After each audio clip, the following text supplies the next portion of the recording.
சபையின் மூப்பர்கள், பெரியவர்கள், சகோதர சகோதரிகள், தாய்மார்கள் ஒவ்வொருக்கும் நன்றியும் ஸ்தோத்திரங்களையும் தெரிவித்துக் கொள்கிறேன்.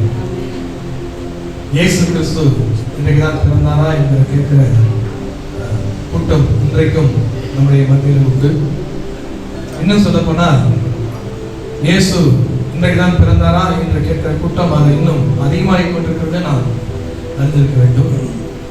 எங்கள் வீட்டை எதிர்க்க ஒரு வீட்டில் கொடுத்துன இருக்கவங்க அந்த ஒருத்தவங்களுக்கு 2 வருஷத்துக்கு முன்னாடி என் தங்கை தெருவில் நாங்கள் கேக் கொடுக்குறது வழங்கும். அது கொடுக்குறதுக்கு போகும்போது முஸ்லீம் ஒருத்தர் வாய் வாங்கிட்டாரு, இந்துக்கள்லாம் வாங்கிட்டாங்க. ஆனால் இவங்க கிறிஸ்தவங்க நினச்சி போய் கொடுக்க போனாங்க. எங்களுக்கு கேட்கலாம் வேண்டாம், என்ன காரணம் தெரிஞ்சுக்கலாமான்னு கேட்க போனால் நாங்களாம் யெகோவாவின் சாட்சிகள், இன்னைக்கு தான் இயேசு பிறந்தாருன்னு உங்களுக்கு தெரியுமா? எல்லாம் கவனிக்கணும். இப்படிப்பட்ட கேள்வி வரும்போது ஒன்றும் ஞாபகத்தில் வைக்கணும். கேக் வாங்கினாலும் நாங்கள் துக்கப்படல, 180 ரூபா மிச்சம் வச்சு வந்துட்டோம். ஒன்றும் பெரிய விஷயம் கிடையாது. தான் சொல்றேன், ஐயர் வாங்கிக்கிறாரு, தெருவில் இருக்க இந்துக்கள் வாங்கிக்கிறாங்க, முஸ்லீம் வாங்கிக்கிறாங்க, கேட்டு வாங்கிக்கிறாங்க. சத்துல எங்க கிறிஸ்மஸ் கேக்குன்னு சொல்லி கிறிஸ்மஸ் நம்ம மட்டும் கொண்டாடல. பொதுவாக கிறிஸ்மஸை இன்னைக்கு நேற்றுக்கு பேக்கரியில போய் பார்த்தா தெரிஞ்சிருக்கோம். நிறைய இந்து ஜனங்கள் தங்கள் குழந்தைகளுக்காக ஸ்டார் வாங்கிட்டு போறாங்க, நிறைய காரியங்கள்லாம் இன்னைக்கு செய்யறாங்க. நம்ம ஒரு அர்த்தமுள்ள அவைக்குரிய கிறிஸ்மஸை நாம் நினைவு கூறுகிறோம், கொண்டாடுகிறோம். ஆனா அவர்களுக்கு தெரியாது. ஆனாலும் அன்பு கூறுகிறார்கள் இயேசுவை. இந்த யெகோவாவின் சாட்சியை போன்ற ஒரு கூட்டம், யெகோவாவின் சாட்சிகள், 7ஆம் நாள் ஆசிரியர்கள், இவர்கள்லாம் அவங்க கேட்பாங்க, என்ன நீங்க தான் கிறிஸ்மஸ் கேட்பாங்க. உடனே நீங்க அவங்ககிட்ட தர்க்கம் பண்ணக்கூடாது. ஒரு நாள் நமக்கு முக்கியம் அல்ல, சம்பவம் அது சத்தியமானது. இயேசு பிறந்ததுக்கு சாட்சி டிசம்பர் 25 அல்ல, நீங்களும் நானும் தான் சாட்சி. எத்தனை பேர் ஆமென் சொல்றீங்க? இயேசு இல்லைன்னா நம்ம இல்லை, அதை நம்ம சொல்ல தெரிஞ்சுக்கணும். இயேசு இல்லைன்னா உலகம் இல்லை, இயேசு இல்லைன்னா சபை இல்லை, இயேசு இல்லைன்னா கடந்த நாட்களில் வந்த போராட்டங்கள் மீண்டு வந்திருக்க முடியாது. ஞாபகத்தில் வச்சுக்கணும். அப்போ இயேசு பிறந்ததற்கு சரித்திரம் சாட்சி கொடுக்குது. 2ஆம் அதிகாரத்தில் அகஸ்து ராயன் சொல்லப்பட்டிருக்கு. அகஸ்டஸ் சீசர், அகஸ்டின் சீசர், ரோம ராஜா, அவனுடைய நாட்களில் நடைபெற்ற சம்பவம் பதிவு செய்யப்பட்டிருக்கு. இயேசுவின் பிறப்பின் சம்பவம். அந்த அகஸ்து ராயன் ஆண்டது உண்மை என்று சொன்னால் இயேசு பிறந்தது உண்மை. கிபி என்று சொல்லி சரித்திரம் இன்றைக்கு இயேசுவின் பிறப்பை சாட்சி கூறி கொண்டிருக்கு. எல்லாத்தையும் மாற்றலாம், இதெல்லாம் மாற்ற முடியாது. ஞாபகம் வச்சுக்கோங்க. வேதம் சொல்கிறது, அவர் ஆதியில் இருந்த வார்த்தை, அவர் தேவனோடு இருந்த ஒருவர் மட்டுமல்ல, அவரே தேவனாய் இருந்தவர், அவரே இந்த பூமிக்கு வர வேண்டும். ஏசாயா, மீகா போன்ற தீர்க்கதரிசிகள் இயேசுவின் பிறப்புக்கு முன்பாகவே, சுமார் 700 வருஷத்துக்கு முன்பாகவே இயேசுவின் பிறப்பை குறித்து அவர்கள் தீர்க்கதரிசனமா அறிவித்திருக்கிறார்கள். உதாரணத்துக்கு ஒரு வசனத்தை வாசிப்போமானால், மீகா 5:2 சொல்லப்பட்டிருக்கிறது, இஸ்ரவேலை ஆள போகிறவர் உன்னிடத்திலிருந்து புறப்பட்டு இடத்தில் வருவார். இஸ்ரவேலை ஆளக்கூடியவர், ஆள போகிறவர் வருவார் என்று சொல்லி இயேசுவின் பிறப்புக்கு முன்பாகவே ஏசாயா தீர்க்கதரிசியின் காலத்தில் வாழ்ந்த, சமகாலத்தில் வாழ்ந்த மீகா தீர்க்கதரிசி சொல்லியிருக்காங்க. ஏசாயாவின் தீர்க்கதரிசன புத்தகங்கள் ஏராளமான இயேசு கிறிஸ்துவின் தீர்க்கதரிசன வார்த்தைகள் பதிவு செய்யப்பட்டன. நல்லா கவனிக்க வேண்டும். ஏசாயா சொன்னதோ மீகா சொன்னதோ அல்ல, பிதாவாகிய தேவனால் நேரடியாக அருளப்பட்ட வார்த்தைகள். அது மாத்திரமல்ல, ஏன் இயேசு உலகத்துக்கு வர வேண்டும்? கிறிஸ்மஸ் நம்ம தான் தியானிக்கணும். ஒரு கிறிஸ்மஸ் சொன்னா, குட் ஃப்ரைடே சொன்னா, ஈஸ்டர் சொல்லும் போது அதை சார்ந்த சத்தியங்களை தான் நாம் பார்க்க முடியும். ஏன் இயேசு வர வேண்டும்? ஆதியிலே வார்த்தையா இருந்தார், அந்த வார்த்தை தேவனோடு இருந்தது, அந்த வார்த்தை தேவனா இருந்ததே அங்கேயே இருக்க வேண்டியது. காலம் நிறைவேறின போது ஒரு பெண்ணிடத்தில் பிறந்த நம்முடைய இயேசு ஏன் தேவன் இந்த உலகத்துக்கு அனுப்ப வேண்டும்? எத்தனையோ தீர்க்கதரிசி அனுப்பினார், நியாயப்பிரமாணத்தை கொடுத்தார், சடங்காச்சாரங்களை கொடுத்தார். அப்ப ஏன் இயேசு அனுப்ப வேண்டும்? வேதம் சொல்கிறது, யோவான் 6ஆம் அதிகாரத்துல 38ஆம் வசனத்துல, யோவான் 6ஆம் அதிகாரம் 38ஆம் வசனம் ஒரு பகுதி, என் சித்தத்தின்படி அல்ல, என்னை அனுப்பினுடைய சித்தத்தின்படி செய்யவே நான் வானத்திலிருந்து இறங்கி வந்தேன். எதற்காக இயேசு இறங்கி வந்தார் கவனிக்கிறீங்களா? காலம் நிறைவேறின போது பிதா இயேசுவை அனுப்பினார். அதான் அவர் சொல்றார், நான் வானத்திலிருந்து இறங்கி வந்தேன்.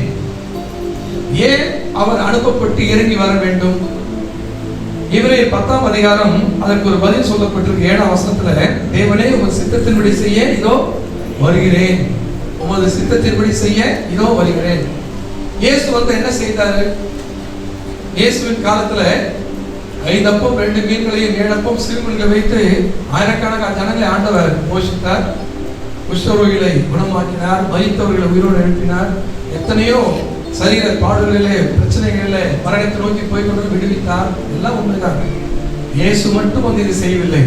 இயேசுக்கு முன்பாக வந்த எலியா, எலிசா, மோசே போன்ற தீர்க்கதரிசிகளும் அற்புதங்களை செய்தார்கள். அதுதான் ஆண்டவர்கிட்ட தர்க்கம் பண்ணினார்கள்.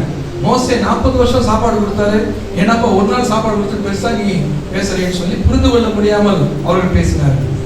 அப்ப இயேசு வந்தது அற்புதம் செய்ய அல்ல, இயேசு வந்தது உணவளிக்க அல்ல, இயேசு வந்து சுகமளிக்க அல்ல, பிதாவின் சித்தத்தை நிறைவேற்ற வந்தார். ஆமென் சொல்லுங்க பார்க்கலாம். என்னது சித்தம்? இங்கே 10ஆம் அதிகாரத்துல 5ஆம் வசனத்துல பார்க்கும்போது இயேசு இறங்கி வந்த நோக்கம் அங்கே சொல்லப்பட்டிருக்கிறது. 5ஆம் வசனத்துல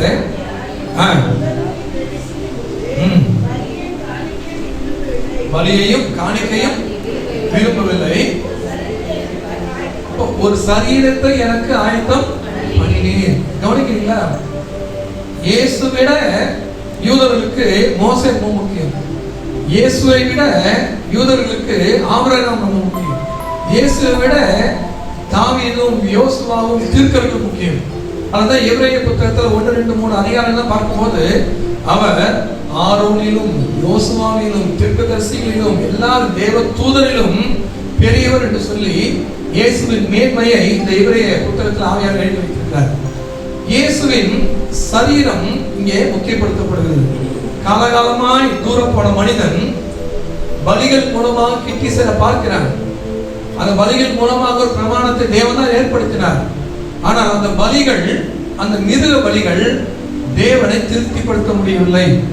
பழைய ஏற்பாட்டில் பாவம் மூடப்பட்டது, ஆனா உள்ள இருந்தது. பாவம் மூடப்பட்டு உள்ள இருந்தது. அப்போ பலி செலுத்தி செலுத்தி செலுத்தி மனிதன் நொந்து போன நேரத்துல தான் தேவன் தம்முடைய குமாரனை அனுப்பினார். உன் பலி உனக்கு உதவாது, உன் கல்வி உனக்கு உதவாது, உன் ஞானம் உனக்கு உதவாது, நீயே ஏற்படுத்தி வைத்துக் கொண்ட பக்தி காரியங்கள் உனக்கு உதவாது என்பதை மனிதன் உணர்ந்த பிறகு தேவன் தம்முடைய குமாரனை உனக்கு அனுப்பினார். அப்ப அவர் வந்து என்ன செய்தார்? அற்புதங்களை மட்டும் செய்யவில்லை, தம் ஜீவனை இந்த உலகத்திற்கு நமக்கு பலியாக அர்ப்பணித்தார். வேதத்துல அந்த குறித்து வர்ணிக்க பாருங்க. எபிரேயர் 10ஆம் அதிகாரம் 10ஆம் வசனத்துல இயேசு கிறிஸ்துவின் சரீரம் ஒரே தரம். அது எப்படிப்பட்ட சரீரமா? 9ஆம் அதிகாரம் 14ஆம் வசனம் சொல்றது பழுதற்ற சரீரம். ஆமென் சொல்லுங்க பார்க்கலாம். பழுதற்ற சரீரம். அது எப்படிப்பட்ட சரீரங்க? பழுதற்ற. பழைய ஏற்பாட்டுல ஒரு ஆட்டை தெரிந்து கொண்டு, ஒரு வயதுள்ள ஆட்டை தெரிந்து கொண்டு 3 நாள் அந்த ஆட்டை வீட்டில் வைத்திருந்து அதை எல்லாரும் பார்த்து அதுல ஒரு பழுதும் ஒரு குற்றமும் ஒரு ஊனமும் இல்லாத அளவுக்கு கண்டுபிடித்து அதை பலியிடுவார்கள். அந்த பண்டிகையின் பேர் பஸ்கா. அந்த பண்டிகை எதற்கு தொடங்கப்பட்டது என்று சொன்னார், அந்த பஸ்கா ஆடு அடிக்கப்பட்ட நாளிலே நீண்ட 400 வருட அடிமைத்தனத்திலிருந்து, எகிப்தின் அந்த கோர பாடுகளிலிருந்து தேவன் தம்முடைய ஜனங்களை விடுவிக்கும் நாள். அதுதான் அவர்கள் பஸ்காவை ஆசரித்தார்கள். அதை வழக்கமாய் அவர்கள் இயேசுவின் மரணம் வரைக்கும் ஆண்டவர் ஆசரிக்க சொன்னார். அந்த பஸ்கா எதற்காக? அந்த பஸ்கா ஆடு எப்படிப்பட்ட ஆடு? பழுதற்ற குற்றமற்ற ஒரு ஆடு. அந்த குற்றமற்ற ஆடு எதற்கு அடையாளம்? பின்னாடி வரக்கூடிய இயேசு கிறிஸ்துவுக்கு அடையாளம். அந்த ஆடு அடிக்கப்பட்ட நாளிலே அவர்கள் எகிப்திலிருந்து வெளியே வந்தார்கள். இந்த பஸ்காவாகிய இயேசு கிறிஸ்து அடிக்கப்பட்ட நாளிலே நாம் இந்த உலகத்திலிருந்து வெளியே வந்திருக்கிறோம். உலகத்திலிருந்து எங்க வந்தோங்க? உலகத்திலிருந்து இன்றைக்கு திருச்சபைக்குள் கடந்து வந்திருக்கிறோம். திருச்சபையில எங்க போறோம்? திருச்சபையில வீட்டுக்கு போறோம்னு சொல்லக்கூடாது. திருச்சபையில சிக்கன் மட்டன் வாங்கறதுக்கு போறோம்னு சொல்லக்கூடாது. திருச்சபையிலிருந்து நம்ம நேரா பரலோகத்துக்கு போறோம். எத்தனை பேர் ஆமென் சொல்றீங்க? அப்போ இயேசு இந்த உலகத்துக்கு வந்த காரணம் என்ன? தம்மை ஜீவ பலியாக அர்ப்பணிக்க. நீங்க நம்ம கையில ரொம்ப காஸ்ட்லியான ஒரு காரியம் என்னன்னா செல்போன். 1 லட்சம் 1.5 லட்சம், சில நம்ம போட்டுக்கிற நகைகள், நம்ம வீட்டில் வைத்திருக்கிற விலையுற காரியங்கள், இதெல்லாம் நம்ம சொல்றோம் இது விலையேற பெற்றது, விலை உயர்ந்ததுன்னு சொல்றோம். உண்மைதான். ஆனா நீங்க நாம ஒன்று அறிந்து கொள்ள வேண்டும். நீங்க ஓட்டு வீட்டுல இருந்து வந்தீங்களோ, நீங்க கூரை வீட்டுல இருந்து வந்தீங்களோ, நீங்க எப்படி ஒரு பெரிய ஒரு கட்டிடத்துல வந்தீங்களோ, எது உங்களுக்கு விலையேறப்பட தெரியுதோ எனக்கு தெரியாது. ஆனா நம்ம எல்லாருக்கும் ஒன்று தெரிஞ்சிருக்க வேண்டும். எது விலையேற பெற்றது? நாம் தான் விலையேற பெற்றவர்கள். நம்மை தேவன் இந்த பழுதற்ற பலியின் ரத்தத்தை விலையாய் கொடுத்து இந்த உலகத்திலிருந்து நம்ம வாங்கி வைத்திருக்கிறார். நம்ம சம்பாதிச்சு வச்சிருக்க காரியம் எல்லாம் காஸ்ட்லின்னு சொல்றோம், கவனிக்கிறீங்களா? ஆனா நம்ம அவருடைய ரத்தத்தால் நம்ம வாங்கிக்காத பிறகு நம்ம தான் விலையேற பெற்றவர்கள். அதெல்லாம் மறந்துடக்கூடாது. அப்ப வேதம் சொல்றது பழுதற்ற பலியாக 9:14 ஆவியானவர் சொல்ற பாருங்க, பழுதற்ற பலி என்று ஆவியானவர் குறிப்பிடுறார். அப்ப பழைய ஏற்பாட்டுல ஒரு ஆடு, ஒரு குற்றமற்ற பழுதற்ற ஆடு 400 வருஷம் அடிமைத்தனத்தில் வெளியே கொண்டு வந்தது. இங்கே இந்த பழுதற்ற குற்றமற்ற இயேசு கிறிஸ்துவின் அந்த சரீரம் நமக்காய் சிலுவைக்கு அர்ப்பணிக்கப்பட்டதுனால இன்றைக்கு அந்த பாவ வாழ்க்கையிலிருந்து வெளியே வந்து பாவ வாழ்க்கையில் வெற்றி பெற்று வாழக்கூடிய ஒரு கிருபையை ஆண்டவர் தம்முடைய குமாரனுடைய சரீரத்தின் மீட்பின் மூலமாய், இந்த சரீர பலியின் மூலமாய், இந்த கிறிஸ்துமஸின் மூலமாய் நமக்கு ஈவாய் தந்து கொண்டிருக்கிறார். இப்போ நல்லா கவனிக்க வேண்டும். இன்றைக்கு ஒரு பொதுவா நீங்க நம்ம கேட்கணும்னு வச்சுங்களேன், எத்தனை பேர் ஆரோக்கியமா இருக்கீங்க அப்படின்னு கேட்டா பொதுவா குறிப்பிட்ட வயசு வரைக்கும் நம்ம எல்லாருமே கை தூக்கலாம், ஆரோக்கியமா இருக்குன்னு சொல்லி. சில இடத்துல விசுவாசத்தை நம்ம சொல்றோம், நான் ஆரோக்கியமா இருக்கேன் அப்படின்னு சொல்லி. ஆனா ஆரோக்கியம் என்பது சரீரத்தில் இருக்கக்கூடிய ஆரோக்கியம் மட்டும் இல்ல, பொறாமை, பெருமை, இச்சை, எத்தனை காரியங்கள் நம்ம வாழ்க்கையில் இருக்கு. யோசிச்சு பார்த்தா பெருமை, அவ்வளவு காரியங்கள். அப்போ இது உள்ளான மனுஷனை பாதிக்கிற ஒரு காரியம் இல்லையா? இன்னைக்கு மருத்துவ உலகம் கண்டுபிடிக்கலையா? பெருமை வந்தா இந்த வியாதி வருதுங்க, பொறாமை இந்த வியாதி வருது, மன்னிக்கலன்னா நீங்க உங்களுக்கு ரத்த கொதிப்பு அதிகமாகும் டாக்டர் சொல்லலையா? அப்ப யோசிச்சு பாருங்க, சர்ச்சில் கை தட்டுறதுக்கு நம்ம கஷ்டப்படுற சில நேரத்துல, பொதுவா சொல்றேன் பொதுவா. ஆனா ஒரு பிரஷர் டாக்டரோ அக்குபஞ்சர் டாக்டரோ கை எப்படி தட்டு, இப்படி தட்டு, இப்படி தட்டு, அப்படி தட்டுன்னா தட்டுலாம். காலகாலமா பைபிள் சொல்லுது கைகளை தட்டி கைகளை கொட்டி அப்படின்னு சொல்லி. சர்ச்சில் கை தட்டி ரொம்ப டீசென்ட்டா நம்ம என்ன பண்றோம், ரொம்ப நம்ம பார்த்து கேமரா வாட்ச் பண்ற மாதிரி என்ன பண்றோம், ரொம்ப நாகரிகமா அப்படியே ரொம்ப சேல்ஸா நடந்துக்கிறோம். ஆனா ஒரு டாக்டர் சொன்னாரு வச்சுங்க, ஃபீஸை கொடுத்துட்டு நம்ம என்ன பண்றோம், கை தட்டு பார்த்துட்டு இருக்கோம். அப்ப யோசிச்சு பாருங்க, ஆரோக்கியம் என்பது சரீரத்துல வலிமையா இருப்பது மட்டுமல்ல, உள்ளான மனிதனிலையும் நமக்கு ஒரு ஆரோக்கியம் தேவை. ராமன் சொல்லுங்க பார்க்கலாம். பழைய ஏற்பாட்டுல ஆண்டவர் பயன்படுத்தினார், பழைய ஏற்பாட்டுல அநேகர் பயன்படுத்தினார். பழைய ஏற்பாட்டுல பயன்படுத்தப்பட்ட பாத்திரங்கள்லாம் நம்மை விட கேவலமானவர்கள், நம்மை விட குறைவானவர்கள். ஏன் அவங்களை பயன்படுத்துறாரு? நீங்க நம்மளை பயன்படுத்துறதுக்கு இவ்வளவு கண்டிஷன் ஆண்டவர் இருக்கிற என்ன காரணம்? பழைய ஏற்பாட்டுல ஞானிகளாய் சிலர் பயன்படுத்தினார், பாடல்கள் எழுத பயன்படுத்தினார், ராஜாக்களால் பயன்படுத்தினார், தீர்க்கதரிசிகளை பயன்படுத்தினார். ஆனா நம்மை விட அதிகமான குற்ற செயல்கள் வந்து இருந்தது. ஒண்ணுக்கு மேல கல்யாணம் பண்ணக்கூடாதுன்னாரு ஆண்டவர். ஆனா 1000 வீட்டை வச்சிருந்தா ஒருத்தர், ஒரு காசா கிராண்ட் மாதிரி, ஒரு ஆர்சி அபார்ட்மெண்ட் மாதிரி வச்சிருந்தாரு சாலமோன். ஆனா ஏன் அவரை கர்த்தர் பயன்படுத்தணும்? ஆபிரகாம் பயன்படுத்தினாரு, யாக்கோபை பயன்படுத்தினாரு, ஏன் எல்லாம் பயன்படுத்தணும்? அவருக்கு தெரியும் அவர்கள் பாவத்தை மேற்கொள்ளக்கூடிய தன் மாம்சத்தை இச்சை மேற்கொள்ளக்கூடிய பலனை இன்னும் பெற்றுக்கொள்ளவில்லை. அதனால்தான் அவர்களுக்கு பரலோக வாக்கு பண்ணப்படல, பூமிக்குரிய வாக்குத்தத்தங்கள் கொடுக்கப்பட்டது. பொன் பொருள் ஜெயம் இவைகள் தான் கொடுக்கப்பட்டது. நமக்கு புதிய ஏற்பாட்டுல பொன் பொருள் நமக்கு வாக்கு பண்ணப்படவில்லை, நித்திய ஜீவன் நமக்கு வாக்கு பண்ணப்படவில்லை. அப்ப யோசிச்சு பாருங்க, ஏன் பழைய ஏற்பாட்டுல ஆண்டவர் கண்டுக்கலையா? கண்டுக்காம இல்ல, முடியாது. இருக்கிற இந்த குழந்தைங்க இருக்கு, 20 லிட்டர் கேன் தண்ணி எடுத்துட்டு வந்து கூட யாராவது சொல்லுமா? நம்ம சொல்லுங்க. ஏன்னா அவங்களுக்கு பலன் இல்லை. அவங்களால முடிஞ்சது என்ன? ஏதோ ஒரு சின்ன சின்ன காரியங்கள் வந்து வீட்டுல உங்களுக்கு உதவி செய்யலாம். ஆனால் ஒரு வளர்ந்த ஒரு வாலிபர் இடத்துல நல்லா கண்டிப்பா என்ன பண்ணுவாங்க, வீட்டுல அம்மா போய் கடுமையா கூட வேலை வாங்க, அப்பா கூட வேலை வாங்க, கஷ்டப்பட்டு உள்ள அப்படின்னு சொல்லுவாங்க. அவளும் செய்ய முடியும். அப்ப இன்னைக்கு புதிய ஏற்பாட்டு சபை எப்படி பாவத்தை மேற்கொள்ளக்கூடிய பலனை பெறுகிறது அப்படின்னு சொன்னா, இயேசுவின் மாம்சம் நமக்காய் சிலுவையில் அர்ப்பணிக்கப்பட்டதினால். கிறிஸ்துமஸ் இல்லைன்னா குட் ஃப்ரைடே கிடையாது, குட் ஃப்ரைடேனா ஈஸ்டர் கிடையாது. அப்ப இயேசு கிறிஸ்து பிறந்தது நாம் கிறிஸ்துமஸ் கொண்டாடி போறதுக்கு அல்ல. இயேசு பிறவாவிட்டால் இன்றைக்கு நாம் மாம்சத்தின் ஜெயம் எடுக்கும் ஒரு வாழ்க்கை வாழ்ந்திருக்கவே முடியாது. நீங்கள் நான் கேவலமான வாழ்க்கை வாழ்ந்திருக்கோம், மிக கேவலமான வாழ்க்கை வாழ்ந்து எல்லாரையும் போல நாமும் நரகத்தை நோக்கி போயிருக்கோம். இந்த உலகத்துல ஜமீன்தாராக இருக்கலாம், உலகத்துல படிப்பாளிகளாக இருக்கலாம், உலகத்துல பெரிய காரியங்களை சாதிப்பவர்களாக இருந்திருக்கலாம். ஆனால் கிறிஸ்து இயேசுவுக்குள் தேவனுடைய பிள்ளைகளுடைய ஸ்தானத்தை பெற்றுக்க முடியாது. தேவனுடைய மகனாய் இருந்து தேவனுடைய வீட்டை நாம் கலிகர முடியாது. நித்திய ஜீவனுக்கு அந்நியராய் எங்கேயோ நாம் போய் சேர்ந்திருப்போம். அப்ப வேதம் சொல்றது, தேவன் இயேசு இந்த உலகத்துக்கு ஏன் அனுப்பினார்? இயேசு எதற்காக உலகத்துக்கு வந்தார்? தம்முடைய மாம்சத்தின் மூலமாய் நம்முடைய வாழ்க்கையை பரிசுத்தமாக்க இயேசு இந்த உலகத்துக்கு கொடுக்கப்பட்டார். உங்களுக்கும் எனக்கும் இயேசு கொடுத்திருக்கிற தேவனுடைய மிகப்பெரிய கிறிஸ்துமஸ் பரிசு தெரியுமா? தேவன் நம்முடைய குமாரனுடைய மாம்சத்தை, ஒரு பரிசுத்த மாம்சத்தை, பரிசுத்த ரத்தத்தை நமக்காக ஈவாய் கொடுத்திருக்கிறார். அதோடைய விளைவுதான் இன்றைக்கு நாம் இந்த கொண்டாட்டங்கள். ஏதோ பேரவர் இல்லை. ஒருத்தர் என்ன கேட்டார், உங்க தப்பா தெரியுங்க வந்தா வராதா இல்லைன்னு தெரியாது, உங்க சர்ச்சை கிறிஸ்துமஸ் தாத்தா வருவாரா? இல்ல எங்க சர்ச்சை வரமாட்டாரு. நாங்க பெரிய பரிசுத்த நாங்கள கூப்பிட்டு பாக்குறாங்க. தாத்தா 12 மணிக்கு வராது. சரிங்களா? நாங்க சர்ச் சர்வீஸ் நைட் 10:30 மணி இருக்கு. 10:30 மணி சர்வீஸ்க்கு சர்வீஸே 1 மணிக்கு முடியுது. 1 மணிக்கு மேல ஜனங்கள்லாம் கேக் வாங்கிட்டு போயிட்ட பிறகு தாத்தா வந்தாங்க வரலான்னா சொல்லுங்க பார்ப்போம். அப்ப சில நேரங்களில் சிலருக்கு கிறிஸ்துமஸ் தாத்தா முக்கியமா இருக்கு. ஒரு சர்ச்சில் இருக்க வால் போஸ்ட் போட்டாங்க, கிறிஸ்துமஸ் தாத்தாவை கிறிஸ்துமஸ் தாத்தாவை கொண்டாடுவார்கள். நீங்களா ரட்சிக்கவே படலையா? நாம கிறிஸ்துவை ஆராதிக்க வந்திருக்கிறோம். கிறிஸ்துவின் மகிழ்ச்சி இதெல்லாம் மனுஷன் கண்டுபிடிச்சது. தப்புன்னு சொல்ல மாட்டேன். எங்க வயல்காலில் வச்சு படிச்சாரு, பாரம்பரிய மிக்க ரோமன் கத்தோலிக்க குடும்பத்தை சேர்ந்தவர். ஆனால் பேசிட்டோம், கேக் கொடுக்கணும், இது பண்ணணும், அது பண்ணணும். அவர் சொல்லிட்டு, ஐயா இந்த மாதிரி தான் ஃபர்ஸ்ட் டைம் வந்தேன். நீங்க இது வரைக்கும் எப்படி செலிப்ரேட் பண்ணீங்கன்னு தெரியாது, நீங்க பிரியாணி கொடுக்குறீங்களோ இல்லைன்னு தெரியாது, ஆனா கிறிஸ்துமஸ் கேக் ரொம்ப முக்கியம் ஐயா. அதுவும் பிளம் கேக் ரொம்ப முக்கியம், ரிச் பிளம் ரொம்ப முக்கியம். அந்த பிளம்ல பாத்தீங்கன்னா பிராந்தி விஸ்கி எல்லாம் போட்டு தயாரிப்பாங்க, அதான் ரொம்ப முக்கியம். அப்ப நீங்க இன்னும் அதை விட்டுட்டு வரல. யோசிச்சு பாருங்க, கேக் வழியாவும் என்ன பண்ணோம், சுவைக்கும்.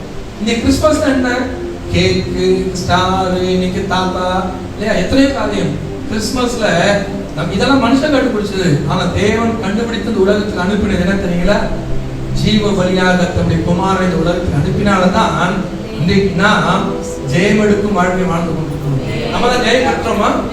ஜெயம் பெற்றுக் கொண்டிருக்கிறோம். நாம இந்த சர்ச்சுக்கு வர்றதுக்கு முன்னாடி உலகத்துல இருக்கும் எப்படி இருந்தோம்? சரியா? ஒருவேளை மனைவி என்ற ஸ்தானத்தில் இருக்கணும் தெரிஞ்சிருக்கலாம், அப்பா அம்மாவுக்கு தெரிஞ்சிருக்கலாம், கணவனுக்கு தெரிஞ்சிருக்கலாம். சில பிள்ளைகள் ஸ்தானத்தில் இருந்து பெற்றோருடைய கேவலங்களை பார்க்கிற பிள்ளைகள் உண்டு. ஆனா இன்றைக்கு நாம் இந்த அளவுக்கு மாற்றப்பட்டதன் காரணம் அல்ல, சாலமோனுக்கு கிடைக்காத ஜெயம், மோசேக்கு கிடைக்காத ஜெயம், தாவீதுக்கு கிடைக்காத ஜெயம் இன்றைக்கு உங்களுக்கு எனக்கு எப்படி கர்த்தர் தருகிறார்?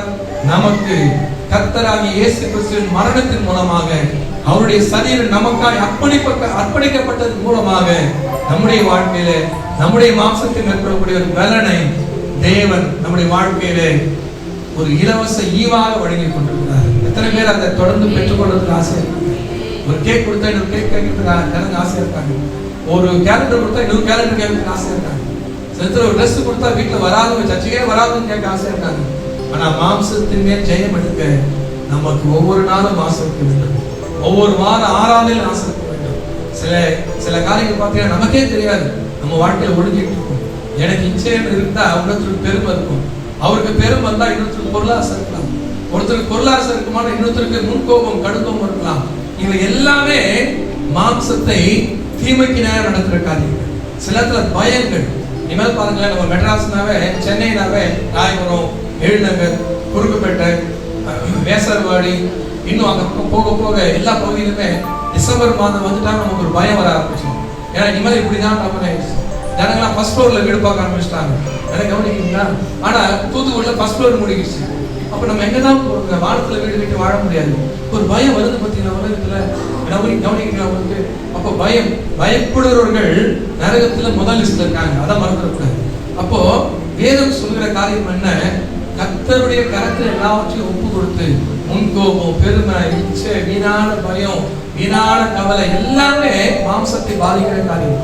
இவைகள் கூட நல்லா கவனிக்கிறேன். தேவதூதன் விழுந்து போனது, தேவதூதன் பிசாசாய் மாற்றப்பட்டது விபச்சாரத்தினால அல்ல, ஒரு ஏதோ இடத்துல போய் கொள்ளையடிச்சால, கொலை செய்தால, பெருமையினால.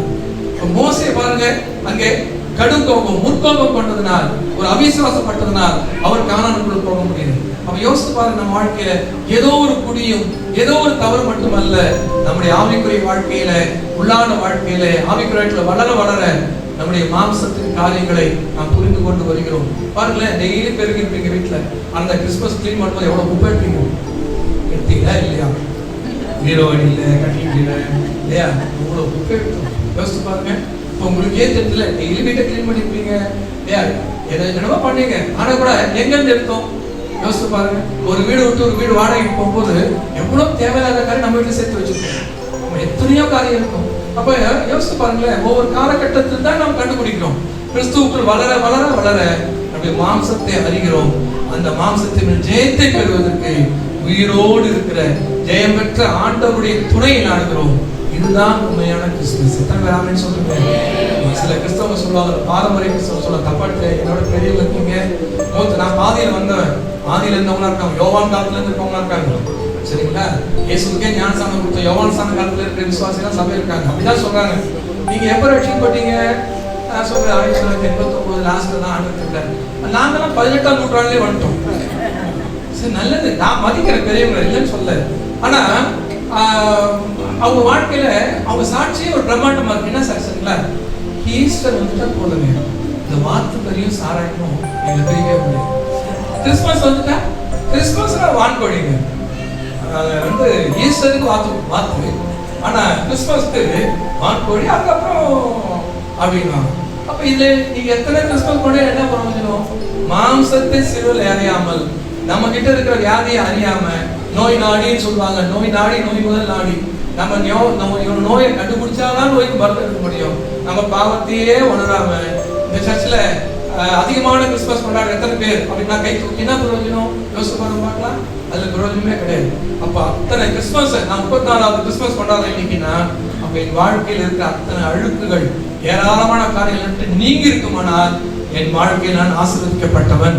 இந்த கிறிஸ்துமஸ் எனக்கு ஆசீர்வாதமான கிறிஸ்துமஸ்.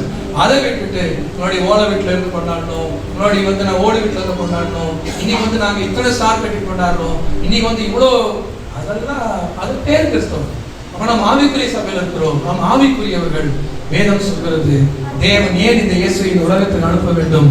பழுதற்ற பலியாக நம்மை குணப்படுத்த, நம்முடைய மாம்சத்தின் வாழ்க்கையில் நம்ம தூக்கி எடுக்க தேவன் ஒரு துணையாக இயேசுவை அனுப்பினார். அதனாலதான் பழைய ஏற்பாட்டில் இயேசு கொடுக்கப்படல, பொண்ணும் பொருளும் வாரி வழங்கினார், ஒரு நாட்டையே கொடுத்தார் ஆண்டவர். ஆனா அவங்க கிட்ட ஒழுங்கு எதிர்பார்க்கல. இன்னைக்கு நம்ம நாட்டுக்கு சொந்தக்காரர் கிடையாது, ஊருக்கு சொந்தக்காரர் கிடையாது, எத்தனை பேர் வாடகை வீட்டுல இருந்து கூட வந்திருக்கலாம். ஆனால் நமக்கு நித்திய ஜீவனை, பரலோக ராஜ்யத்தை கர்த்தர் சொன்ன வாக்கு பண்ணிருக்கனாலதான் இவ்வளவு ஒழுங்கை கர்த்தர் எதிர்பார்க்கிறார். இது குற்றம், இது வேணாம், இது செய்யாத, இதை செய்யாத, அதை செய்யாத, இதெல்லாம் ஏன் நம்ம கிட்ட ஆண்டவர் சொல்றாரு? அவர் நமக்காய் வைத்திருக்கிற ஆசீர்வாதம் பெரிய ஆசீர்வாதம், அதற்காய் செலுத்தப்பட்ட கிரயம் விலையேறப்பட்ட கிரயம். அலையா சொல்லுங்க பார்க்கலாம். இந்த கிறிஸ்துமஸ் நாளில யோசிச்சு பார்க்கணும். இந்த கோபப்பட்டதாங்க இந்த பெருமை, இப்படிதான் உலகத்துல இந்த காலம் இப்படிதான் தாங்க. ஆசை வர இச்சை வேற, ஞாபகத்துல வச்சுக்கணும். என் பிள்ளை வந்து படிக்கணும், டாக்டர் ஆகணும்னு நினைக்கிறது ஆசையா இருக்கலாம், ஆனா எப்படியாவது டாக்டர் ஆகணும்னு பார்க்க முடியல, அதான் இச்சை. அதுக்காக நான் என்ன பண்ணணும்? லஞ்சம் வாங்கணும், மார்க்ஷீட்டை மாற்றணும், அதுக்கப்புறம் வேற பண்ணணும், அதை பண்ணணும், இதை பண்ணணும். அப்ப எப்படியாவது வரும்போது அங்க இச்சை வரும். இச்சை தமிழ கடும் ஆசைன்னு சொல்லி அர்த்தம். இச்சை ஒருபோதும் அது தேவனுக்கு வந்த சுபாவம் அல்ல. இன்னொன்னு நான் சொல்றேன், விலை கவனிங்க. இன்னைக்கு நம்ம வரம் வரம் வரம் சொல்றோம், வல்லமையான வாழ்க்கை தேவை நினைக்கிறோம். அந்த வல்லமை எங்க கிடைக்கும் தெரியுங்களா? நாம் எவ்வளவா ஆண்டவரோடு வாழ்கிறோமோ அவ்வளவாய் தான் நம்முடைய வாழ்க்கையில வரங்களும் வல்லைகளும் வெளிப்படும். எதெல்லாம் வேணான்னு நம்ம சொல்ல கத்துக்கிறோமோ அதான் வளர்ச்சி. இது வேணாங்க, ருசியா இருக்கும், வேண்டாங்க. இது நல்லதுங்க, வேண்டாங்க. இது இருந்தா நல்லா இருக்கும், வேணாங்க. இது வேண்டாம் வேண்டாம் வேண்டாம். ஆண்டவருக்குள்ள வரதுக்கு முன்னாடி எல்லாம் வேணும்னு நினைச்சிருப்போம். ஆனா இப்போ இது வேணாம், தகுதி இல்லை, இது வேண்டாம், இது எல்லாமே வாழ முடியும், இது வாழ்க்கை அடிச்ச விஷயம், எனக்கு வேண்டாம்னு சொல்லி எப்பெல்லாம் நம்முடைய மனமும் மாம்சம் முடிவு செய்கிறதோ அதுதான் கிறிஸ்தவ வாழ்க்கையில நம்ம வளர்ச்சி அடைகிற காரியம். இப்படி நீங்களும் நானும் முன்னேறி போயிட்டே இருப்போம்னா நம்ம சாதாரணமா பேசிட்டு போவோம், அது திருக்காச வார்த்தையா இருக்கும். சாதாரணமா ஒருத்தர் ஜோம் பண்ணிருப்பீங்க, அது ஒரு அற்புதம் நடக்கும். சாதாரண ஒருத்தர் ஒரு முறை சர்ச்சைக்கு வந்து கூப்பிடுவீங்க, அவருக்கு அடுத்த வாரம் உங்களுக்கு போன் பண்ணி எப்ப கிளம்புறீங்கன்னு கேட்பாங்க. எப்பங்க இந்த அற்புதம் நடக்கும் நம்முடைய வாழ்க்கைன்னு சொன்னா, நம்முடைய மாம்சத்தை, தேவனுக்கு பிரிவினாத காரியங்களை தேவனுக்கு நாம் ஒப்பு கொடுக்கும் பொழுது நம்ம எடுத்து பயன்படுத்த ஆரம்பிப்பார். இதுதான் நம்முடைய வாழ்க்கையில மிகப்பெரிய பரிசு. ஆமென் சொல்லுங்க பார்க்கலாம், நல்ல சொல்லுங்க பார்க்கலாம். வேதம் சொல்கிறது, யோவான் சுவிசேஷம் 12ஆம் அதிகாரம் 46ஆம் வசனத்தின் பின்பகுதியில் பார்க்கும்பொழுது, இரண்டாவதாக இயேசுவை தேவன் ஏன் உலகத்துக்கு அனுப்பினார்? இயேசு ஏன் இந்த உலகத்துக்கு வர வேண்டும்? யோவான் எழுதின சுவிசேஷம் 12ஆம் அதிகாரம் 46ஆம் வசனத்துல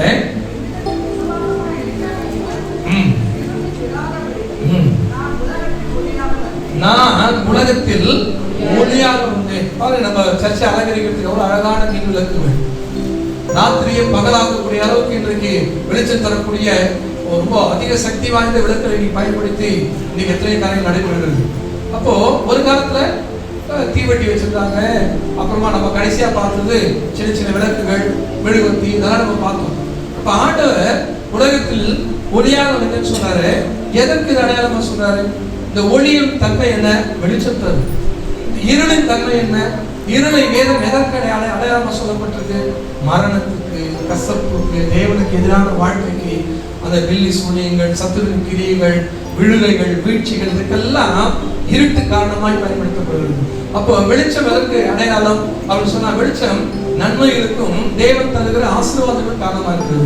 வேதத்துல நம்ம பார்க்கும் பொழுது இங்கே மத்தேயு சுவிசேஷத்துல 4ஆம் அதிகாரம் 15ஆம் வசனத்துல வெளிச்சம் என்று சொல்லி வேதம் ஒன்றை வர்ணிக்கிறது. இருளில் இருக்கும் ஜனங்கள் பெரிய வெளிச்சத்தை கண்டார்கள். மரண இருளின் திசையில் இருக்கிறவர்களுக்கு வெளிச்சம் உதித்தது. நீங்கள் நானும், நீங்க ரோமன் கத்தோலிக்க மார்க்கத்தில் வந்தாலும் சரி, என்னை போன்ற இந்துவா இருந்து வந்திருந்தாலும் சரி, நீங்க யாராக வந்திருந்தாலும் சரி, இந்த இயேசுவை சொந்த ரட்சகராய் நாம் ஏற்றுக்கொள்ளும் வரைக்கும் நாம் எந்த திசையில் போய் கொண்டிருந்தோம்? மரண திசையில் சென்று கொண்டிருந்தோம். படிச்சிருக்கலாம், அழகு இருந்திருக்கலாம், பணம் இருந்திருக்கலாம், திறமை இருந்திருக்கலாம், ஜாதி பேர் இருந்திருக்கலாம், பின்னணி இருந்திருக்கலாம், எத்தனையோ அந்தஸ்து உழைத்திருந்திருக்கலாம். ஆனால் அவையை சுமந்து கொண்டு நாம் எந்த வழியில் சென்று கொண்டிருந்தோம்? இருளின் திசையில் சென்று கொண்டிருந்தோம். வேதம் சொல்லுவது அங்கே மரண இருளின் திசை, மரண இருளின் திசை. நம்ம சுத்தி எவ்வளவு ஜனங்க இருக்காங்க, நம்மளோட பக்தி மாற்றத்தில் இருக்காங்க. இந்த ரோமன் கத்தோலிக்க மாற்றத்தை பார்க்கும்போது வெறும் காலில் எஸ்என்ஆர் நடந்து போறாங்க, வெறும் காலில் வேளாண் நடந்து போறாங்க, வெறும் கால இந்து மக்கள் அந்த புரட்டாசி மாசத்துல பாத்தீங்கன்னு சொன்னா திருப்பதி நடந்து போறாங்க, அளவு குத்தி போடுறாங்க, தீ மிதிக்கிறாங்க, எவ்வளவு காரியங்கள் செய்கிறார்கள். நாமும் கூட எத்தனையோ காரியங்கள் உலகத்துல மெய் தெய்வத்தை அணுக, நம்முடைய பாவத்திலிருந்து வெளியே வர, இந்த பாவ உணர்வு நிமித்தமாய் நம்ம அதுல இருந்து வெளியே வருவதற்கு ஏதோ செய்திருக்கலாம். ஆனா வேதம் சொல்லுகிறது, இன்னைக்கு நாம வெளிச்சத்தின் வாழ்க்கை வாழ்ந்து கொண்டிருக்கிறோம். ஆனா ஒரு நாளில நாம் இருளின் திசையில் பயணப்பட்டு கொண்டிருந்தோம். அப்ப இன்னைக்கு அந்த இருளின் திசையிலிருந்து நாம் எப்படி வெளிச்சத்துக்குள்ள வந்திருக்கிறோம்? இந்த இயேசுவை தேவன் உலகத்திற்கு அனுப்பினதினால் தான் இவ்வளவாய் அன்பு கூர்ந்தாராம். நம்முடைய ஒரே பேரான குமாரனை விசுவாசிக்கிற எவனோ அவன் கெட்டு போகாமல் நித்திய ஜீவனை அடையும்படிக்கு. அப்ப யோசிச்சு பாருங்க, அவருடைய அன்பு இன்றைக்கு இருளிலிருந்து நீங்கி வெளிச்சத்துக்குள் வந்திருக்கிறோம். தவறு எடுத்துக் கொள்ள வேண்டாம். இந்த தாழ்த்து நான் கேட்கிறேன், ஒருவேளை உங்க வீட்டார் அழைப்பு நிமித்தமாய், நண்பர்கள் அழைப்பு நிமித்தமாய், வாழ்க்கை துணை அழைப்பு நிமித்தமாய், பிள்ளைகள் அழைத்ததுனால் இன்றைக்கு ஒரு நாளில் வந்திருக்கலாம். நீங்க யாரு எல்லாம் எனக்கு தெரியாது, பாஸ்டர் தெரியலாம், நான் ஒரு சபையின் மேய்ப்பர், நான் வந்து போறேன், எனக்கு தெரியாது. ஒருவேளை இன்னைக்கு தான் போன வருஷம் கிறிஸ்துமஸ் வந்தாங்க, அதோட இந்த வருஷம் கிறிஸ்துமஸ் வந்தாங்க அப்படின்னு சொல்ற ஒரு பழக்கம் இருக்குமானா, ஒரு சின்ன கதை சொல்லுவாங்க. ஒரு ஒரு ஒரு சர்ச்சில் வந்து கல்யாணம் நடக்குது, பாரம்பரிய சபையில மாப்பிள்ளை மூணு வந்துட்டாங்க. இப்போ சர்ச்சு ஐயர் வந்து சர்ச்சு ஃபாதர் வந்து இப்போ கல்யாணம் முடிக்கணும். கல்யாணம் முடிக்கிறதுக்கு முன்னாடி அழுதாரா ஃபாதர். ஏன் அழுதாருன்னு யாருக்குமே தெரியல. அப்போ கேட்டாங்க, என்ன ஃபாதர் அழுதுங்க? கொஞ்சம் ஆத்ம பாரம் உள்ள ஃபாதர் போகுது, அதுதானே. இப்போ அந்த ஃபாதர் சொன்னாரா, இல்ல முதல்ல நீ பிறந்த ஒண்ணு குழந்தையா கூப்பிட்டு வந்தாங்க சர்ச்சுக்கு, அடுத்தது இப்போ மாப்பிள்ளையா நீ வந்திருக்க, அடுத்தது நீ எப்போ வருவேன்னு நினைச்சா அழ வந்துருச்சு. நான் இன்னைக்கு நிறைய நேரத்துல சர்ச்சுக்கு நீ சொல்லுங்க பார்க்கலாம், அவனாலும் ஆடிக்கும் அமாவாசைக்கும் போறான் உலகத்துல. நமக்கு கிறிஸ்துமஸ் அது கெஞ்சி சில வீட்டுல கூப்பிடுவாங்க தெரியுமா, அவங்களுக்கு கெஞ்சி கூப்பிடுவாங்க, செஞ்சு வந்து நீ ஒரே ஒரு நாள் ட்ரெஸ் கூட வேணாம், புது ட்ரெஸ் நீ சர்ச்சை வந்தா போதும் கெஞ்சுகிற பிள்ளைகள்லாம் உண்டு. ஞாபகம் வச்சுக்கணும், இருளின் திசையில் இருக்கிற உங்களுக்கு வெளிச்சத்தை பார்க்க, அப்படிப்பட்ட சொல்றேன், வெளிச்சத்தை பார்க்க இன்றைக்கு ஒரு தருணத்தை ஆண்டவர் கொடுக்குறாரு. நீங்க இருட்டுல போயிட்டு நீங்க என்னதான் உங்க வாழ்க்கைக்கு முயற்சி எடுத்தாலும் அதெல்லாம் வீண் தான். இவ்வளவு காலம் யோசிச்சு பாருங்க, நீங்க எவ்வளவு கஷ்டப்பட்டிருப்பீங்க, உண்மையா இருந்திருப்பீங்க, உலகத்துக்கு உண்மையா இருந்திருப்பீங்க, கடவுளுக்கு உண்மையா இருந்திருப்பீங்க, எதுக்கும் உண்மையா இருந்திருப்பீங்க. ஆனா வாழ்க்கையில இருளின் திசையில் போய் கொண்டிருக்கிற ஒவ்வொரு நபரின் வாழ்க்கையிலையும் பிசாசு விளையாடி கொண்டுதான் இருக்கிறான். உங்ககிட்ட அதிக படிப்பு இருக்கலாம், சாட்சி இருக்கலாம், மேன்மை இருக்கலாம், அப்படிப்பட்ட சிலர் வாழ்க்கையில. ஆனா ஏழ்மை இல்லை, அவருடைய அழகான கண்கள் என்னை பார்க்கும் பொழுதுதான் என் வாழ்க்கை ஆசீர்வதிக்கப்படுகிறது. அப்ப அந்த வெளிச்சம் எதற்கு அடையாளம்? இங்கே மரணத்திலிருந்து, அங்கே வேதத்துல சொல்லப்பட்டிருப்பாங்க, இங்கே மரண இருளின் திசையில் இருக்கிறது வெளிச்சம் உதித்தது. இருக்கிறது. அப்ப இங்க லூக்கா 1:78 சொல்லப்பட்டிருக்கு, அந்த காலத்திலும் மரண இருளிலும் உட்கார்ந்து இருக்கிறவர்களுக்கு வெளிச்சம் தரவும். எவ்வளவு அழகா வேற வாசிக்க பார்த்தீங்களா? லூக்கா 1:78 அந்த காலத்திலும் மரண இருளிலும் உட்கார்ந்து இருக்கிறவர்களுக்கு வெளிச்சம் தரவும். அப்ப 79 அருணோதயம் நம்மை சந்தித்திருக்கிறது. யோவான் சொல்ற அப்பா சகரியா திருக்கசமா புகழ்ந்து அங்கே அந்த வார்த்தையை சொல்கிறார், அருணோதயம் நம்மை சந்தித்திருக்கிறது.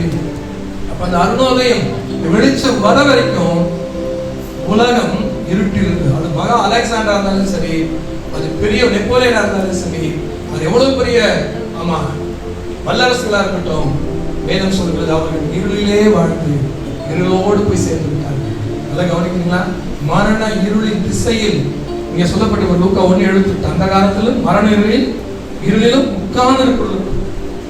நம்மளை உட்கார ஆண்டு அழைக்கல, அவர் வழியில் நடக்கவும். அப்போ சடங்குகளை பார்த்தா ஓடி ஓடி ஃபாதர் சொல்றாரு பாருங்க இல்லையா, ஓடி ஓடி உழைக்க. அப்போ உட்கார்ந்து இருக்கிறதுக்கு இல்லை இல்லையா, ஓடதான் நடக்கதான் கத்தர் அழைத்திருக்கிறார். இந்த மரண இருளின் திசையில உட்கார்ந்து இருக்கிறாங்க. அப்படியே இவ்வளவுதான் போப்பா, இவ்வளவுதான் வாழ்க்கை அப்படின்னு முடிவு பண்ண கூட இருக்காங்க. இங்க வந்தவங்க எப்படிப்பட்டவங்க எனக்கு தெரியாது. ஆனா வேதம் சொல்றது, உங்கள் வாழ்க்கையில் உட்கார அல்ல, அப்படியே படுத்து விட அல்ல, எழுந்து ஆண்டவருக்காய் செயலாற்ற, ஆண்டவர் கொடுத்திருக்க ஆசீர்வாதத்தை போய் நீங்கள் பெற்றுக்கொள்ள, ஆசீர்வாதமா வாழ இந்த ஒரு நாளை கர்த்தர் ஈவாய் தந்திருக்கிறார். மீண்டும் சொல்றோம், அம்மா கூப்பிட்டுருக்கலாம், மனைவி கூப்பிட்டுருக்கலாம், பிள்ளைகள் கூப்பிட்டுருக்கலாம். அதான் நீங்க கிறிஸ்துமஸ்க்கு வரக்கூடிய நபரா இருப்பீங்கன்னா, நியூஇயரோட நியூஇயருக்கு வர நபரா, ஏதோ ஒரு குட் ஃப்ரைடே வராங்க, இன்னைக்கோ ஒரு நாள் ஈஸ்டருக்கு வரங்களா இருப்பீங்கன்னா, தயவு செய்து இந்த இயேசு உங்கள் வாழ்க்கை ஒப்புக்கொடுங்க. நீங்க எவ்வளவோ முயற்சி எடுத்து உங்க வாழ்க்கையில ஒன்னும் சாதிக்கல, எவ்வளவு வருத்தப்படுறீங்க, இந்த நாள் அவருக்கு ஒப்பு கொடுங்க. அவருடைய கரம் உங்கள் கரத்தோடு இணையும் போது நிச்சயமா உங்கள் கரம் செய்வது வாய்க்கும். அது மறந்துடாதீங்க. எந்த பூமி முள்ளும் குறுக்கே முளைப்பித்ததோ அதே பூமியில தான் கர்த்தரோட இசைந்து ஈசாக்கு 100 மடங்கு பலனை பெற்றுக் கொண்டார். அதே பூமியில தான் இன்றைக்கு நாம் ஆசீர்வாதத்தை பெற்று அனுபவித்துக் கொண்டிருக்கிறோம்.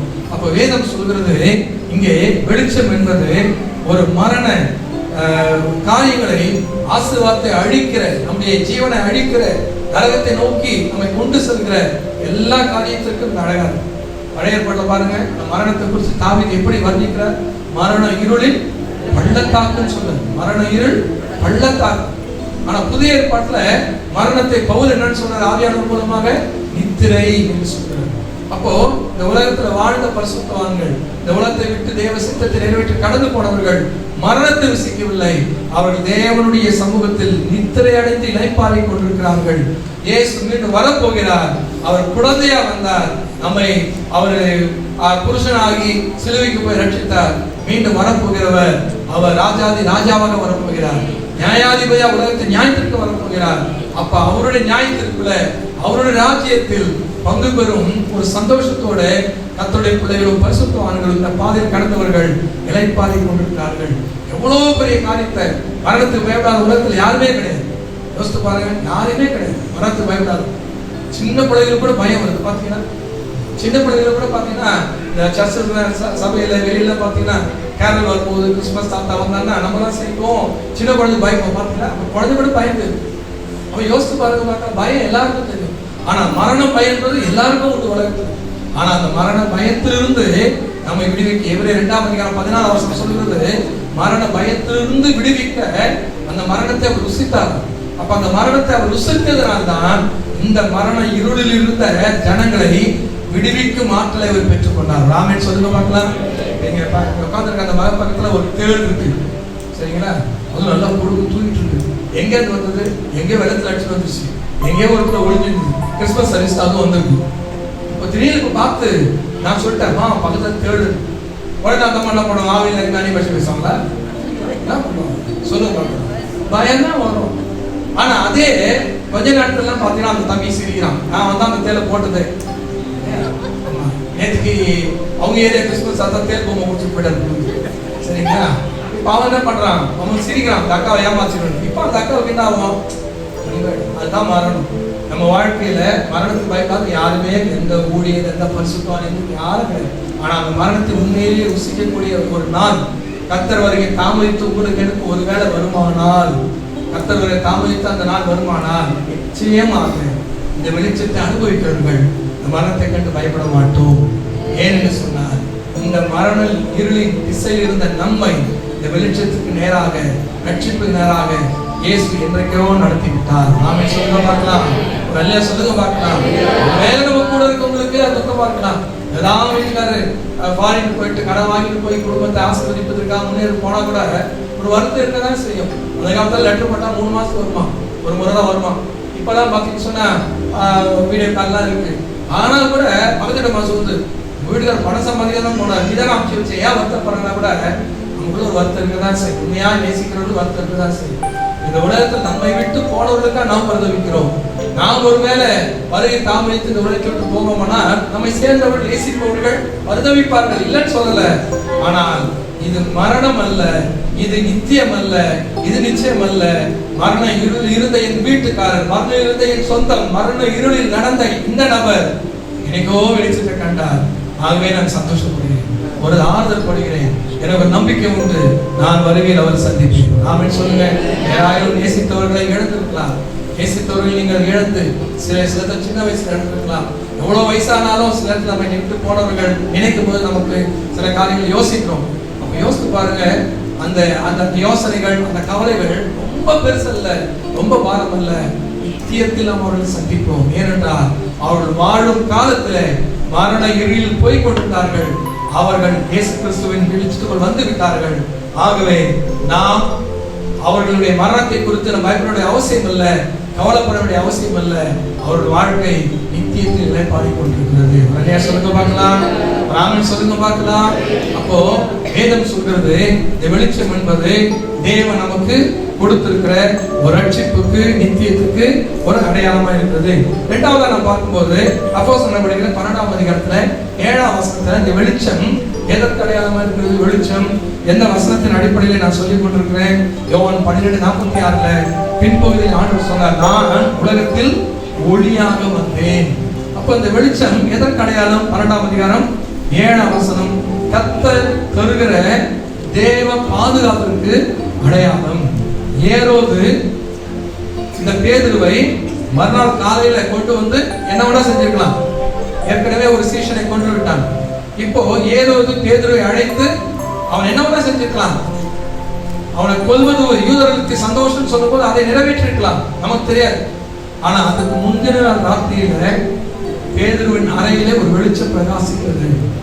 ஒரு தூதனை ஆண்டவர் அனுப்பினார். கர்த்தர் அங்கே அற்புதமாய் விடுதலை கொடுத்து மீண்டும் ஊழியத்தை தொடர கர்த்தர் உதவி செய்தார். இந்த 2023 மட்டுமே இப்படிப்பட்ட எத்தனையோ பாதைகளை நாம் சந்தித்து வந்தோம். எத்தனையோ மரண போராட்டங்கள், எத்தனையோ பாடுகள், எத்தனையோ காரியம், எத்தனையோ துக்க நிகழ்ச்சி நம்ம கேள்விப்பட்டிருக்கோம். சும்மா அப்படி போனவங்களாம் போயிட்டாங்க, நல்லதா இருந்தாங்க, பேசினாங்க, போயிட்டாங்க. ஆனா இன்னைக்கும் இந்த டிசம்பர் 25ஆம் தேதி வரைக்கும் தேவன் நம்மை பாதுகாத்து வைத்திருப்பது ஒரு நோக்கம் உண்டு. அதை கவனிக்கிறீங்களா? மனுஷனுடைய தீய யோசனைகள், செய்வினைகள், எத்தனையோ விதமான தந்திரங்கள், இவைகள் எல்லாவற்றிலிருந்தும் கர்த்தர் ஏற்ற ஏற்ற ஏற்ற நேரங்களிலே தேவன் நம்மை விடுவித்து பாதுகாத்து, அப்போ அங்கே அந்த அறையில் வெளிச்சம் உதித்தது. பேதுருக்கு விடுதலை கிடைச்சது, தேவ பாதுகாப்பு கிடைச்சது. இயேசுவாகிய வெளிச்சம் நம்முடைய வாழ்க்கையில் வந்ததுனால ரட்சிப்பும் நித்திய ஜீவனம் மட்டுமல்ல, ஒவ்வொரு நாளும் நாம் தேவ பாதுகாப்பை பெற்று அனுபவித்துக் கொண்டிருக்கிறோம். ஆமென் சொல்லுங்க பார்க்கலாம். எத்தனை நிகழ்ச்சிகளை நம்ம டிவியில நியூஸ்ல பார்க்கிறோம், இன்னைக்கு வாட்ஸ்அப்ல வாசிக்கிறோம், இன்னைக்கு நிறைய மெசேஜ் எல்லாம் வந்து எத்தனை பாருங்க, அப்பாவை தேடி போன பிள்ளையை காணும் தேடி கடைசியில மரணத்திலிருந்து தூக்கி எடுக்கிறார்கள். தினந்தோறும் தினந்தோறும் ஆபத்தான பாதையிலே உலகத்தில் அவர்கள் நடந்து கொண்டிருக்கிறார்கள். ஆனா நம்முடைய தேவன் நம்மை இந்த 25ஆம் தேதி 23ஆம் வருஷம் பிறந்து இந்த 25ஆம் தேதி வரைக்கும் அவருடைய பாதுகாப்பு நம்மை ஆசிர்வதித்து, நம்ம எந்த மாத்திரையோ மருந்தோ நாம போற ஹெல்மெட்னாலேயோ சீட் பெல்ட்னாலேயோ ரொம்ப பாதுகாப்பு காலத்துல மட்டுமல்ல, இது அவசியம் தான், இல்லைன்னு சொல்லல. ஆனால் இது அல்ல, நம்ம இது மட்டுமல்ல நம்மை காப்பாற்றியது, அவருடைய வெளிச்சத்தினால் இந்த நாளை நாம் சந்திக்க கர்த்தர் உதவி செய்கிறார். ஆமென் சொல்லுங்க. இத கவனிங்க, நோய் குணமாகனா மரணம், அவரின் நோய்களை குணமாக்கி பிராணனை அழிவுக்கு விலக்கி விட்டார். இத கவனிக்கிறீங்களா? நோய் குணமாக்கி, நோய்களை குணமாக்கலனா, இந்த வருஷம் அந்த நோய்களை நம்ம ஆண்டவர் குணமாக்கலன்னு சொன்னா நீங்க நாம எங்கேயோ போயிருப்போம். பாட்டு பாடலாம் பாருங்க, மறைந்தே போயிருப்பேன் மறந்தும் போயிருப்பான்னு பாடுறாங்க பத்தியில, நீங்க மட்டும் இல்லைன்னு பாடுறாங்க பத்தியில. இதேதான் நம்ம வாழ்க்கையில இருக்கும். அப்ப இந்த நாள் வரைக்கும் தேவன் நம்ம வைத்திருப்பது எத்தனையோ விளைவுகள் இருக்கலாம், எத்தனையோ சுகங்கள் இருக்கலாம், எத்தனையோ மன போராட்டங்கள், குழப்பங்கள், சத்துருவின் சதித்திட்டங்கள். என் சபையை கட்டுவேன்னு சொன்ன ஆண்டவர் பாதாளத்தில் வாசல்களை அறிமுகப்படுத்துகிறார். அப்போ சபை நடத்துகிற மேய்ப்பனுக்கு, சபையில மேய்ப்பனோடு இணைந்து ஊழியர் செய்வர்களுக்கு எத்தனை போராட்டங்கள் இருந்திருக்கும்.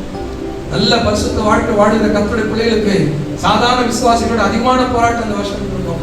ஆனால் ஒவ்வொன்றிலிருந்தும் ஏரோதின் பட்டயத்திற்கும் யூத ஜனங்களுடைய இந்த கெட்ட சிந்தனைகளுக்கும் காப்பாற்றி பேரும் நடத்துகிறது போல இந்த நாள் வரைக்கும் நம்மையும் ஊழியர்களையும் சபையும் ஊழியரையும் குழந்தைகளை கர்த்தர் ஆசீர்வதித்து வந்திருக்கிறார். நல்லா சொல்லுங்க பார்க்கலாம். அப்ப வேதம் சொல்வது வெளிச்சம் தேவன் நமக்கு தருகிற தெய்வீக பாதுகாப்பு அடையாளம். மூன்றாவது ஒரு வசனத்தை நான் சொல்ல பாருங்க. அப்போஸ்தலர் 22ஆம் அதிகாரம் 9ஆம் 10ஆம் வசனத்தை நாம் வாசிப்போமானால், 22ஆம் அதிகாரத்துல அப்போஸ்தலர் நடவடிக்கைகள் 9ஆம் 10ஆம் வசனத்துல அப்போஸ்தலனாகிய பவுல் தன்னுடைய சாட்சியை இங்கே அறிவிக்கிறார். 22 9 10 கொஞ்சம் வாசிங்க.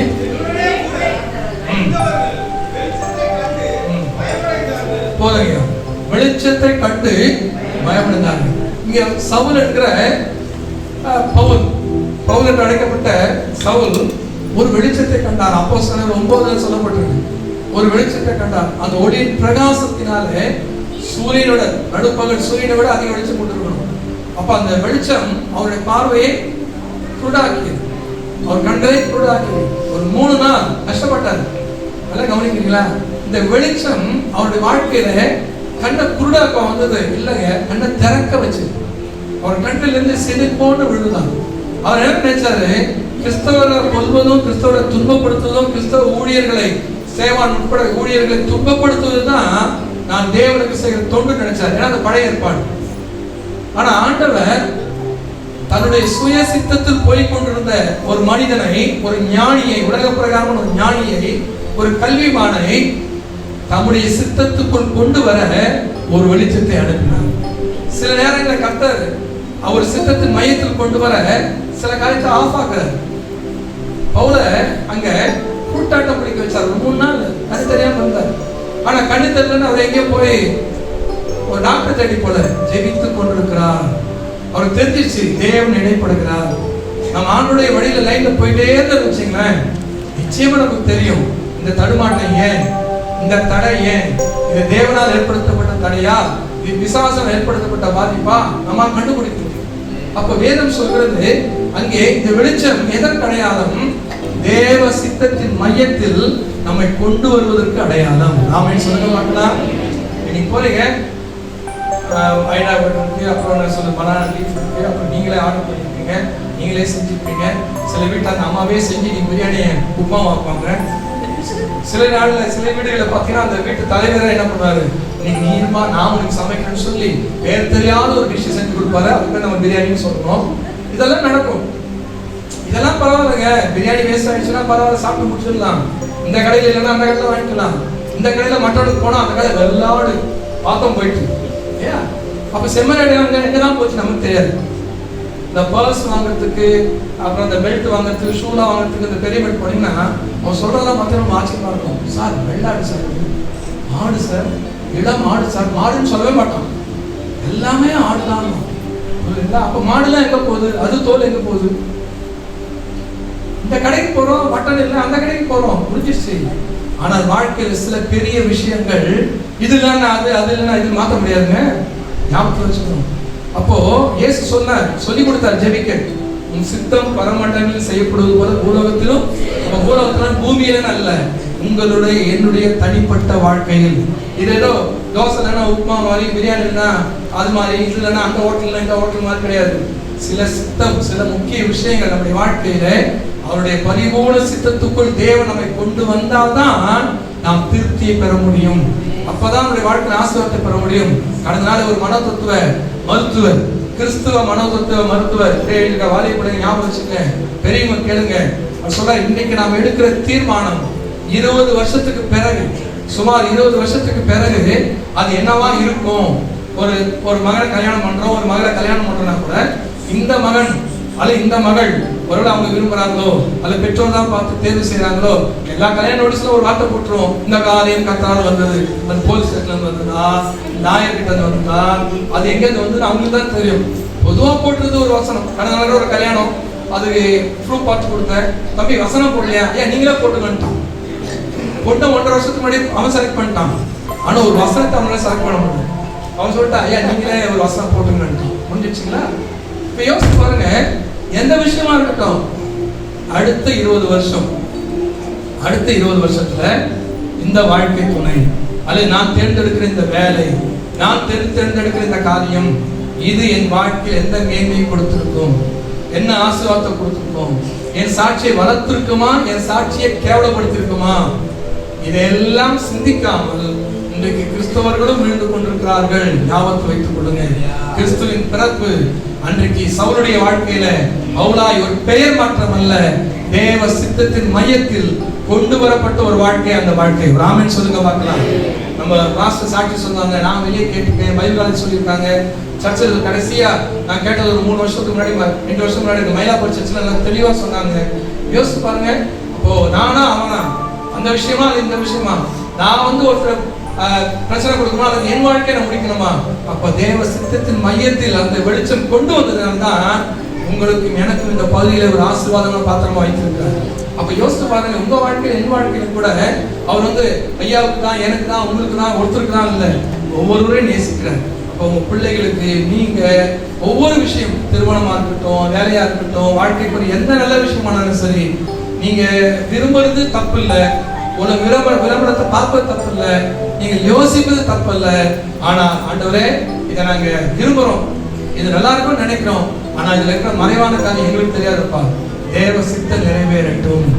ஜெபித்து கர்த்தருக்கு ஒப்பு கொடுங்க, காத்திருங்க, சித்தமானால் அதை கர்த்தர் நிறைவேற்றி தருவார். தடையா வந்ததுக்கு தேவனிடத்திலிருந்து வந்தா அப்ப அதை விட சிறப்பானது கொடுப்பார். நாம் விரும்புவது நல்லதா இருக்கலாம், ஆனா தேவன் நமக்கு தருவது, தேவன் நமக்கு அருள்வது சிறப்பானதா இருக்கும். ராமன் சொல்லுங்க பார்க்கலாம்.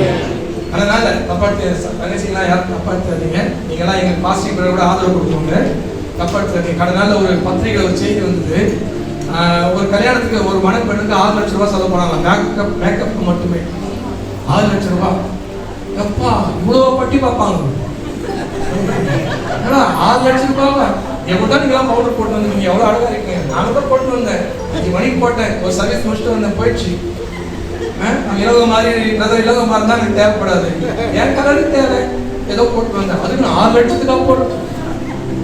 சரி கல்யாணம் பண்ணிட்டேன், நான் எப்படி போடு என்னப்பா சொல்றீங்க? டெய்லி 6 லட்சம் போட்டு அம்பானி வீட்டில் தான் கொண்டு போயிடணும். அவங்களுக்கு பணம் ஒரு பொருட்டல். அப்ப யோசித்து பாருங்க, நம்ம ஏமாற்றும் காரியங்கள் எவ்வளவு இருக்கு பார்த்தீங்களா? யோசித்து பாருங்க.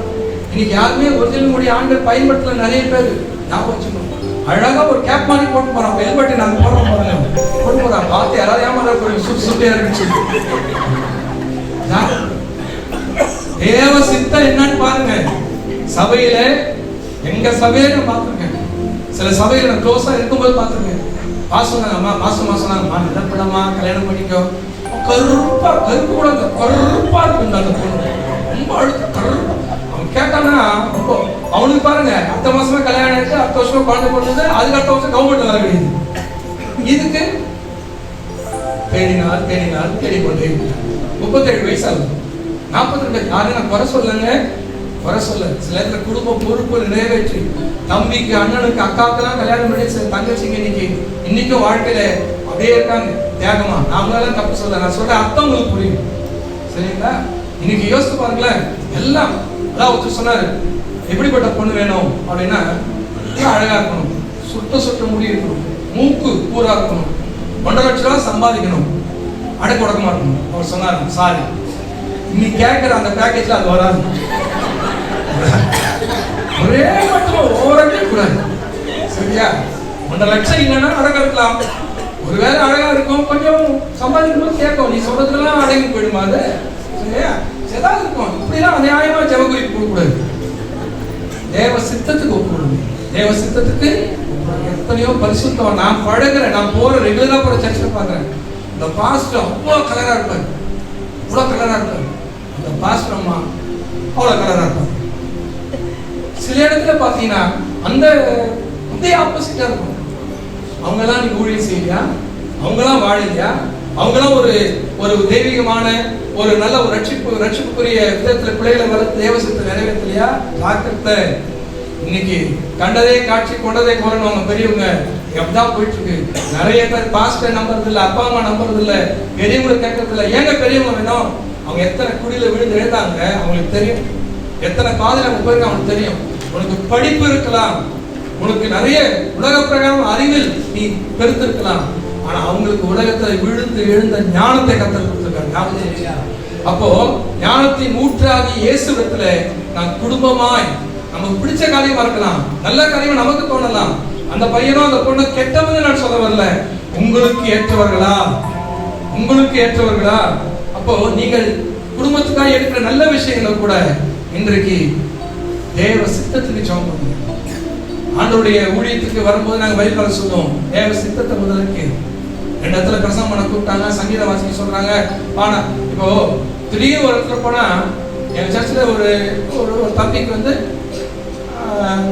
சங்கீத வாசிக்க சொல்லி கொடுத்து, இப்போ ஒரு சர்ச்சுக்கு போனா அந்த சர்ச்சுக்கு சொன்னாங்க, தம்பி நீ அருமையா வாசிக்கிற, எங்க சர்ச்சுக்கு வந்துருந்தாங்க. அது கூப்பிடுறது தப்பு. அது மாதிரி என்னுடைய எதையும் செய்யக்கூடாது. இப்ப பாருங்க, இது மாதிரி கொம்பு செய்வர எத்தனை பேர் உண்டு. தம்பி நீ பாடும்போது அப்படியே அபிஷேகம் என்னை விட்டு போச்சு பாடணும், அப்படியே தெரிஞ்சு நான் அபிஷேகம் போயிடுச்சு. நிறைய காரியம் நடக்கும். நமக்கென்று கொடுக்கப்பட்டிருக்கிற ஊழிய பொறுப்புகள், சபை வைராக்கியம், சத்தியத்தில் இருப்பது, இதிலே தேவ சித்தம் வேணும். 4 பேர் என்னை பார்த்து பாஸ்டர் பாஸ்டர் கூப்பிட்டதுனால நான் பாஸ்டர் ஆகல, தேவன் அழைத்ததுனால் இன்றைக்கு நான் சிறு மொழியை செய்து கொண்டிருக்கிறேன். அப்ப தேவ சித்தம் இல்லாமல் நம்முடைய வாழ்க்கையில ஊழிய பாதையோ அல்லது உலகத்தின் காரியமோ எதுலையுமே நாம் பிரகாசிக்க முடியாது. சின்ன பிள்ளைங்க வாழ்க்கையில, சின்ன பிள்ளைங்க எல்கேஜி யூகேஜி கூட பிள்ளைங்க, யூகேஜி படிக்கிற பிள்ளைய வச்சிருக்கிற ஒரு தம்பி சொல்றாரு, ஒரு குழந்தைய வச்சுக்கிட்டு எனக்கு 55 லட்சம் ரூபாய் கடன் சொல்றாரு. நீ தங்கச்சியை கல்யாணம் பண்ணி கொடுத்தியா, வீடு கட்டினியா, பிள்ளை நீ என்ன பண்ண, பிள்ளை டாக்டர் படிக்க வச்சியா, என்ன பண்ண ஆயிடுச்சியா, எப்படி ஆச்சு அவனா சொல்ல முடியும். தேவ சித்தம் இல்லாத பொழுதுபோக்குகள், தேவ சித்தம் இல்லாத இன்வெஸ்ட்மெண்ட்டுகள், தேவ சித்தம் இல்லாத நம்ம ஜாக்கிரதையா இருங்க. வேதம் சொல்கிறது இங்கே நம்ம பார்த்தோம், வெளிச்சம் என்பது சவுலாகிய பவுலுடைய வாழ்க்கையில முதல் தடையை கொடுத்தது. அந்த தடைக்காக ஸ்தோத்திரம். அந்த தடை மட்டும் வரலன்னா, அவர் கண்ணு மட்டும் பார்வை இல்லாமல் போகாம இருந்தா, அவர் 3 நாள் குருட்டுத்தன்மை இல்லாம விட்டார், அவர் இவ்வளவு பெரிய பரிசுத்தமான சபைக்கு சாட்சியா வாழ்ந்துக்க முடியாது. அப்ப நம்முடைய வாழ்க்கையில் இந்த வெளிச்சம் சில நன்மைகளையும் கொண்டு வந்து நமக்கு காட்டி தருகிறது, சில நேரங்களிலே சில தடைகளையும் நம்முடைய வாழ்க்கையில் ஏற்படுத்துது. ஏன் தடை ஏற்படுத்துது? இதை விட சிறப்பான இடத்தில் நம்மை கொண்டு போய் நிறுத்துவதற்கு, அவருக்கு மகிமையான வாழ்க்கை வாழ்வதற்கு, மேலான நன்மையை பெறுவதற்கு இந்த வெளிச்சம் நடத்தி கொண்டிருக்கிறது. வழியா சொல்லுங்க பார்க்கலாம். முதல்ல பார்த்தோம், இயேசுவை தேவன் எதற்காக அனுப்பினார்? நம்முடைய சரீரத்தை பலப்படுத்துவதற்காக, ஜீவ வழியாக அர்ப்பணிப்பதற்காக. இரண்டாவது நாம் பார்த்தோம், இயேசுவை தேவன் எதற்காக அனுப்பினார்? மரண இருளிலேயும் சுய சித்தத்திலேயும் பயத்திலேயும் கடந்து போய் கொண்ட ஜனங்களுக்கு நம்பிக்கை தரும்படிக்கு வெளிச்சமாக இயேசு அனுப்பினார். மூன்றாவது ஒரே ஒரு வார்த்தை சொல்லி முடிக்க விரும்புகிறேன். மத்தேயு சுவிசேஷம் 8ஆம் அதிகாரம் 11ஆம் வசனத்தில் சொல்லப்பட்டிருக்கிற மத்தேயு 2:11 ஆராதனையில் கூட கடைசியாக நம்ம கேட்டோம், அவரை ஆராதிப்பின் மகிமை குறித்து அந்த ஞானிகள், எத்தனை பேர் நமக்கு தெரியாது, இந்த ஞானிகள் விலையேறப்பட்டதை கொண்டு வந்து அந்த வீட்டுக்குள் பிரவேசித்து தாயையும் பிள்ளையும் கண்டு அதை பணிந்து கொண்டார்கள். அதற்கு முன்பாக காணிக்கைகளை வைத்தார்கள். நிறைய சொல்லாமா? குழந்தை இயேசு வணங்குன்னு சொல்ல வேதம் அழகா சொல்லுது. இங்க இயேசு குழந்தையாக பிறந்து புருஷத்துக்கு கூட வந்தார். அப்ப குழந்தை இயேசு ஆராதிக்கணும் பைபிள் சொல்லல. நமக்கு ஒரு குமாரன், நமக்கு ஒரு பாலகன் பிறந்தால் நமக்கு ஒரு குமாரன் கொடுக்கப்பட்டார். நாம் ஆராதிப்பது பாலகனை அல்ல, நாம் ஆராதிப்பது குமாரனை, தேவ குமாரனை நாம் ஆராய்ச்சி கொண்டிருக்கிறோம். நல்லா கவனிக்கணும். மூன்றாவது, தேவன் ஏன் இயேசு உலகத்துக்கு அனுப்ப வேண்டும்? இயேசு ஏன் உலகத்துக்கு வந்தால் நம்முடைய ஆராதனைகளை ஏற்றுக்கொள்வதற்காக இயேசுவை தேவன் உலகத்துக்கு அனுப்பினார். ஆமென் சொல்லுங்க. இது ஒருவேளை நம்ம கிறிஸ்தவன் ஆயிட்டதா நமக்கு தெரியாது. ஆனா இன்னொரு விதத்தில் தெரிஞ்சுக்கணும், இந்த ஆராதனைக்கு பிசாசு வெறியா இருக்கான். தெரியுமா உங்களுக்கு? வெறி கொண்டு அலைகிறான். இயேசுவை கொண்டு வந்து நிறுத்தி சொல்றான், என்னை பணிந்து கொள், எல்லாவற்றையும் உனக்கு தரேன்னு சொல்றான். அப்போ அவன் ஆராதனைக்கு பிரியப்பட்டு தான் பிசாசம் மாறினான். தேவனோடு அல்லது ஒரு ஊழியத்தில் ஈடுபட்டுக் கொண்ட லூசிபர் இன்னைக்கு ஒரு பெரும் கூட்டத்தோடு இன்னைக்கு தள்ளப்பட்டு பிசாசாக்கப்பட்டதுக்கு காரணம் என்ன? ஆராதனையை விரும்பினதினால்தான். தேவனுக்கு செலுத்த வேண்டிய மகிமையை திருடுவதிலே அவன் மிகவும் பிரயாசப்படுகிறான். ஜாக்கிரதை. அதான் அந்த வார்த்தை நான் யோசித்தான் சொல்றேன். ஆராதனை மேல் பிரியப்படல, ஆராதனை மேல் வெறி கொண்டு அலைகிறான் சாத்தான். இன்னைக்கு கடந்த நாட்கள் ஒரு நடிகர் சொன்னார், கிறிஸ்தவனா இருந்து என்னத்தை கண்ட போர் அடிச்சிச்சு, அதனால நான் வேற ஒரு வழிக்கு பேர் கிறிஸ்தவன் தான் வருது. ஆனா அவர் சொல்ற, நான் கிறிஸ்தவனா இருந்து எனக்கு போர் அடிச்சிச்சு, அதனால நாங்க குடும்பமா வேறு ஒன்றை தேடி போகிறோம். சாத்தான் ஆராதனையின் மேல் வெறி கொண்டு அழைக்கிறான். ஜாக்கிரதை. உங்களுக்கு எனக்கு கொடுத்திருக்கிற திறமைகள், உங்களுக்கு எனக்கு கர்த்தர் கொடுத்திருக்கிற கிருபைகள், உங்களுக்கு எனக்கு கர்த்தர் கொடுத்திருக்கிற ஆசீர்வாதங்கள், இவைகளை கொண்டு நாம் பெருமை பாராட்ட பிசாசு ஏவுதலை கொடுப்பான். ஜாக்கிரதையா இருக்கணும். எதையாலும் சிறப்பாய் செய்வோமானால், ஒருவேளை செஞ்சிட்டா அதுக்கு மகிமை கர்த்தருக்கு செலுத்த வேண்டும் தவிர நம்முடைய திறமைகளுக்கு அல்ல. கர்த்தர் நமக்கு கொடுத்திருக்கிற ஆசீர்வாதங்கள் கிடையாது. உலகத்துல நான் சொல்ல உதாரணமா, உலகத்தோட குழந்தை ஒரு பரிசு வாங்கிட்டு வருமானால், ஒரு ஃபர்ஸ்ட் ரேங்க் வாங்குமானால் எல்லாருக்கும் வரவங்க போறவங்களாம் சொல்லி நம்மள மாதிரி இல்லைன்னு வாங்க உலகத்துல. ஆனால் ஒரு கிறிஸ்தவ பெற்றோர், உண்மையாய் கர்த்தரை ஆராதிக்கிற பெற்றோர் கண்ணீர் சிந்தி கர்த்தருக்கு நன்றி செலுத்துவார்கள். எத்தனையோ பிள்ளைகள் மனம் பாதிக்கப்பட்டிருக்கு, எத்தனையோ பிள்ளைகள் இல்ல, எத்தனையோ பிள்ளைகளுக்கு எத்தனை டியூஷன் வச்சாலும் மண்டையில் ஏறல. ஆனா என் குழந்தைக்கு இந்த அறிவை கொடுத்தீங்களே, உமக்கு மகிமை என்று சொல்வார்கள். இதுதான் தேவனை ஆராதிப்பவர்களுக்கும் தேவனை அறியாதவர்களுக்கும் வித்தியாசம். நம்முடைய ஆராதனைகளுக்கு மாத்திர நம்முடைய ஆண்டவராக இயேசு கிறிஸ்து. அந்த நாட்களில் இந்த வருஷத்துல சிறப்பான சில காரியங்களை செய்திருப்போம், குறைகளும் செய்திருப்போம். தப்பு செய்யும்போது ஆண்டவர்கிட்ட வரும், அது சரிப்படுத்தி கொடுக்கிறது. ஆனா நல்லது செய்யும்போது மகிமை நம்ம எத்தனை முறை திருடி இருப்போம். திருடி இருந்தால் நீ திருட வேண்டாம்.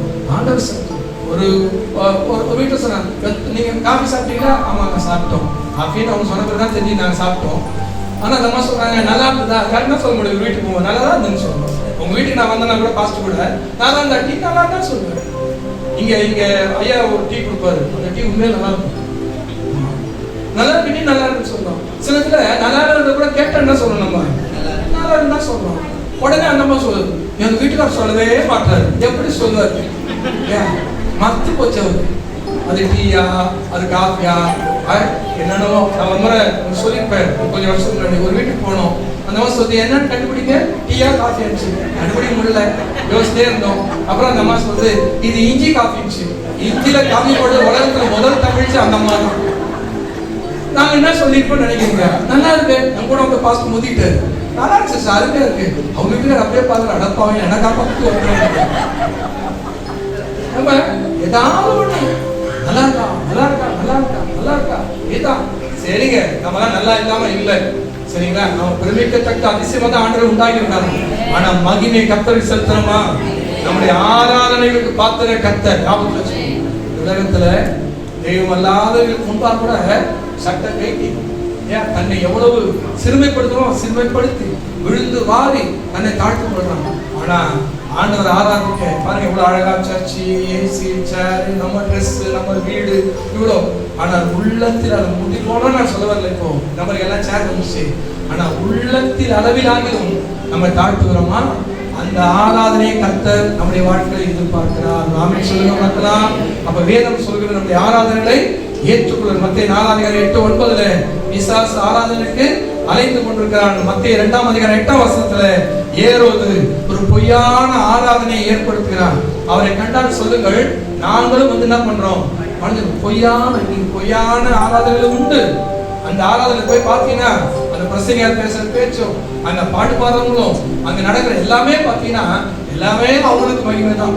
அந்த கர்த்தருக்கு ஒண்ணுமே கிடைக்காது. பொய்யான ஆராதனையும் உண்டு, வீணான ஆராதனையும் உண்டு, பிசாசுக்கு ஆராதனையும் உண்டு. உலகத்துல இவைகள் மத்தியில் தான் நம்முடைய ஆராதனைகளுக்கு அவர் சொந்தக்காரர் என்பதை தேவன் நிரூபிக்க உணர்த்த இயேசு இந்த உலகத்தை அனுப்பி வைத்திருக்கிறார். ஆமென் சொல்ல பார்க்கலாம். வேதத்தில் ஆண்டவர் ரொம்ப அழகா சொன்னாரு, அங்கே எல்லாவற்றையும் செய்து சிவையாய் செய்து நாங்கள் அப்பிரயோஜனமான ஊழியக்காரர்கள் சொல்லுங்கன்னு சொன்னாரு. எல்லாத்தையும் செய்யணுமா? கரெக்டா செஞ்சு முடிச்சுட்டு வேதம் சொல்லுது, இதை சேர்த்துக்கு எந்த விதமான தகுதி இல்லப்பா அப்படின்னு ஆண்டவர் சொல்லணுமா? அப்ப அவரை பணிந்து கொள்ளுதல், ஆராதித்தல், தொழுதல் எல்லாமே ஒரே அர்த்தம் தான். வேதத்துல பார்க்கும்போது மத்திய 8ஆம் அதிகாரத்தில் ஒரு குஷ்டரோகிக்கு பணிந்து கொண்டானா, அவனுக்கு கர்த்தர் சுகத்தை கொடுத்தார். ஆண்டவர் உண்மையாய் ஆராதிப்பவருடைய வாழ்க்கையில அற்புதங்களை ஆண்டவர் கட்டளையிடுகிறார். ஆமென் சொல்லுங்க. ஆமா, ஒரு பரிசுத்தவானுடைய ஜெபம் மட்டுமல்ல, நமக்கு பரிசுத்தவானோடு சேர்ந்து உண்மையாய் நாம் பணிந்து ஆராதிக்கிற ஆராதனையும் அற்புதங்கள் பெற்றுக்கொள்ள முடியும். மத்திய 9ஆம் அதிகாரத்துல அங்கே அழிவுக்கு தப்பு வைக்கிறார். செத்து போன ஒரு பிள்ளையை வச்சுட்டு ஆண்டவர் பணிந்து கொள்றான். நீங்க யோசித்து பாருங்க, சில இடங்கள்ல தூத்துக்குடி போன்ற சில இடங்கள்ல நிறைய கிராமங்கள் நீங்க எப்படி ஆராதிச்சுப்பான்னு தெரியாது. ஆனா உண்மையாய் ஆராதிக்கிற பிள்ளைகள் இன்றைக்கும் ஏதோ ஒரு விதத்தில் ஆராதனை செய்து கொண்டு தான் இருப்பாங்க. உங்க ஏரியாவில் எப்படி நாங்கள் டிவியில 2 நாள் கொடுத்தா பார்த்தோம், அவ்வளவு மாசம் பார்த்தது. ஆனா இன்றைக்கு இந்த காலை நேரத்தில் இவ்வளவு அழகாய் இந்த இடத்தை சரி செய்து, நீங்களும் உங்க வீட்டெல்லாம் சரி செய்து இவ்வளவு அழகா ஆராதிக்க பாருங்க. அழுதின் மத்தியில கூட ஒருவன் எவீர் என்கிறவன் தன் மகள் மரண அவஸ்தையில மட்டும் இல்ல, மத்தியில சொல்றவன் செத்து போயிட்டாராம். பைபிள் அங்கதான் அப்படிதான் இருக்கு. ஆனாலும் ஆண்டவரத்துல பணிந்து கேட்கிறான். ஆண்டவர் அந்த பிள்ளையை அழிவுக்கு தப்புவித்து ஒரு ஜீவனை கொடுத்து ஆசீர்வதிக்கிறார். ஆமென் சொல்லுங்க பார்க்கலாம். எந்த நேரத்திலையும் இல்லையா, பாட்டு பாடுறோம், எந்த காலத்திலும் இந்த நேரத்தில் சொல்லி.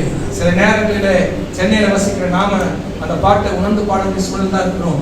எதிர்மறையான சூழ்நிலைகள்லாம் வந்து கொண்டிருக்கு. 6000 ரூபாய் எத்தனை பேர் வாங்கினு தெரியாது. சில பேர் அதிலே வைத்தியத்தில் உட்காந்துருக்கோம். இன்கம் டேக்ஸ் கட்டினது தப்பாயிடுச்சு, புரியுதுங்களா? ஆமா, சென்ட்ரல் கவர்மெண்ட் ஸ்டேட் கவர்மெண்ட்ல இருந்து தப்பா போச்சு. இன்கம் டேக்ஸ் கட்ட வருமான வரி கட்ட தப்பாயா? அந்த வீட்டுக்கு வந்த சாக்கடை தண்ணி இந்த வீட்டுக்கு வந்துருச்சு. ஆனா உங்களுக்கு 6000 கிடையாது. எவ்வளவு முட்டாள்தனமான அதிகாரிகள் இன்றைக்கு ஆலோசனை கொடுக்கிற இடத்துல இருக்காங்கன்னு கொஞ்சம் யோசிச்சு பாருங்க. யோசிச்சு பாருங்களா, ஒரு வீட்டு சண்டை போட்டு வந்துருக்காங்க. இந்த மழையில வெள்ளத்துல எங்க உப்புமா இருக்கா, நான் வீட்டுல குழம்பு இருக்குன்னு சொன்னவெல்லாம் 6000 ரூபாய் வாங்கிக்கிறேன், நமக்கு இல்ல போனாசை தான் போயிட்டு இருக்கோம். அந்த அளவுக்கு நீங்க ஆயிடுச்சு. அப்ப எதிர்பாராத சூழ்நிலையில நீங்க சந்தித்து கொண்டிருக்கிறோம் சென்னையில. ஆனாலும் இன்றைக்கு ஆராதிக்கிறோம். காரணம் தெரியுங்களா? எல்லா நிலைமையும் மேல் ஒரு ஜெயத்தை தருகிற, எல்லா அழிவுக்கும் தப்பு வைக்கிற ஆண்டவர் நமக்கு உண்டு. ஆமென் சொல்லுங்க. கடைசி லூக்கா 24ஆம் அதிகாரம் 51, 52ல அவர்கள் அங்கே பணிந்து கொண்டார்களாம். அந்த பணிந்து கொண்ட சீஷர்களை பார்த்து லூக்கா 24 கடைசி பதில் சொல்லப்பட்டிருக்கு. பணிந்து கொண்டவர்களை பார்த்து கர்த்தர் கைகளை உயர்த்தி ஆசீர்வதிக்கிறாராம்.